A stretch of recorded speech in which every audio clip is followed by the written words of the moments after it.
नमस्कार विद्यार्थी मित्रांनो, मी ईश्वरी हडकर टीचर चॅनलवर आपलं स्वागत करते। तर आजच इंग्लिश मीडियम बोर्डचा आपला मराठीचा पेपर झाला। पेपर अतिशय सोपा होता। थोडक्यात आपण त्याची जी आन्सर्स आहेत एका वाक्यात वगैरे ती पटकन बघूया काय काय आहेत ते। लेखकाचा बालपणीचा दिनक्रम असा प्रश्न होता। लेखकाचा बालपणीचा दिनक्रम इथे दिले आहेत, त्यातले तुम्हाला 4 लिहायचे होते। विटू दांडू खेळणे, पतंग उडवणे, कॅम्पमधील कॅलॉनमध्ये चोरून पोहणे, कैऱ्या पेरू पाडून त्यांचा स्वच्छता आनंद घेणे, यथेच्छ आनंद घेणे, घरात जाळण्यासाठी आणलेल्या लाकडातून बॅट व स्टंप तयार करणे, कुठून तरी जुना पुराणा बॉल पैदा करून क्रिकेट खेळणे, यापैकी कोणतेही तुम्हाला 4 लिहायचे होते। नंतरचा प्रश्न होता चुक्की बरोबर लिहा। चुक्की बरोबर लिहामध्ये दिवसभराच्या खेळाने लेखकाला भूक तर खूपच लागलेली असायची, इथे वाक्य दिलंय, म्हणजे हे वाक्य बरोबर आहे। लेखकाचा जन्म मुंबईत गरीब कुटुंबात झाला, गरीब कुटुंबातच झाला पण पुण्यामध्ये झाला असं म्हटलं येते, म्हणजे ते चूक आहे।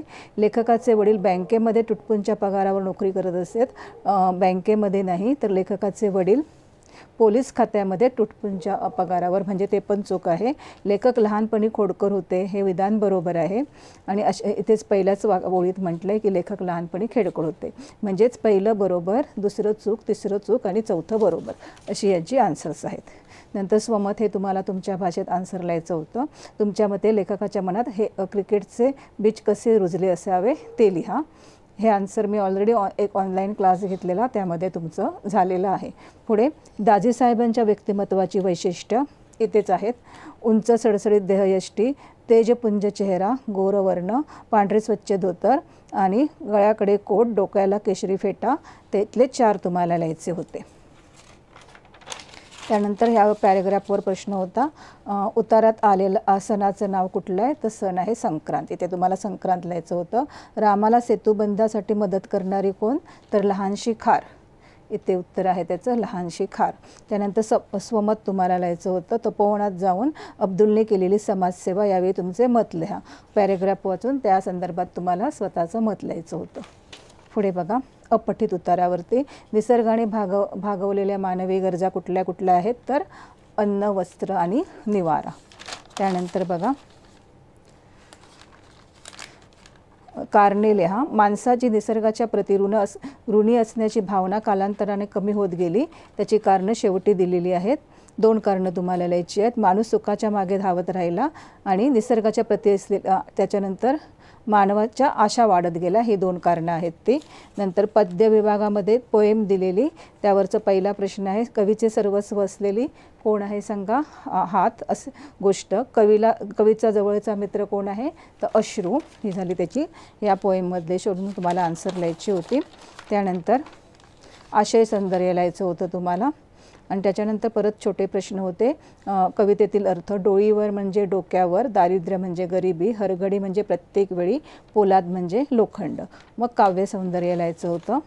त्यानंतर पहिल्या ज्या 2 पोएम आहेत त्यातली एक पोएम नेहमी येतेच तुम्हाला मुद्द्यावरती कृती लिहायला, मग त्यावरती कुठली होती सांगा, योगी सर्व काळ सुखदामधले कवी कोण आहेत, तर संत एकनाथ। आणि त्यानंतर तुम्हाला विषय वगैरे त्या संदर्भात लिहायचं होतं। आणि त्यावेळी शब्दार्थ कुठले आहेत, जीवन, पाणी, मेघ, ढग, निर्मळ, स्वच्छ, रचना, जीभ। दुसरी कविता कोणी लिहिलेली आहे, इंदिरा संत। समानार्थी शब्द, औक्षण, ओवाळणे, द्रव्य, संपत्ती, कल्लोळ, गळका, शौर्य, पराक्रम। पुढे बघूया, स्थूलवाचन हे लेसन खालचेच होते, क्वेश्चन सगळे सोपे होते, ते 6 मार्क तुम्ही मिळवणारच। पुढे ग्रामर बघूया, भाषा अभ्यास। शेवटी प्रश्नचिन्ह आहे, म्हणजे प्रश्नार्थी वाक्य। सकाळची वेळ अभ्यासाला योग्य असते, हे विधानार्थी वाक्य आहे। कंसातील सूचनेप्रमाणे वाक्य रूपांतर करा। प्रवासात भरभरून बोलावे, आज्ञार्थी करा, प्रवासात भरभरून बोला। केवढी मोठी वसाहत आहे ही वसाहत खूप मोठी आहे, असं विधानार्थी वाक्य झालं त्याचं।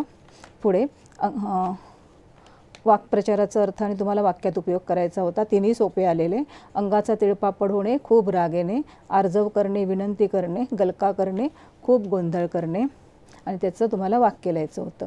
समानार्थी शब्द बघा काय काय आलेले ते, रस्ता, पथ किंवा मार्ग, शाळा, विद्यालय, इकडेच्या विरुद्ध तिकडे, निंदाच्या विरुद्ध स्तुती, वचन बदला, शहर सवचन, एक शहर अनेक शहरे, एक गाडी अनेक गाड्या, अशा प्रकारे वचन बदला पण सोपं आलेलं.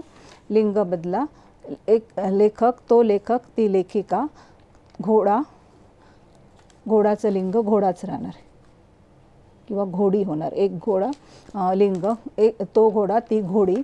त्याच्यानंतर खालील वाक्य लेखन नियमानुसार लिहा. रेखा मावशीचा शी आहे तो दीर्घ होणार आणि सुंदर मधला सु रस्व होणार. लिंबाचा ली दीर्घ रस्व होणार आणि वाटू मधला टू दीर्घ होणार. नंतर हे उद्गारार्थी चिन्हक आहे, प्रश्नचिन्ह, स्वल्पविराम आणि दुहेरी अवतरण चिन्ह. त्यानंतर तुम्हाला लेटर रायटिंगमध्ये फॉर्मल लेटर लिहायला आलेलं ते तुम्ही फॉर्मॅटमध्ये लिहिलं असाल.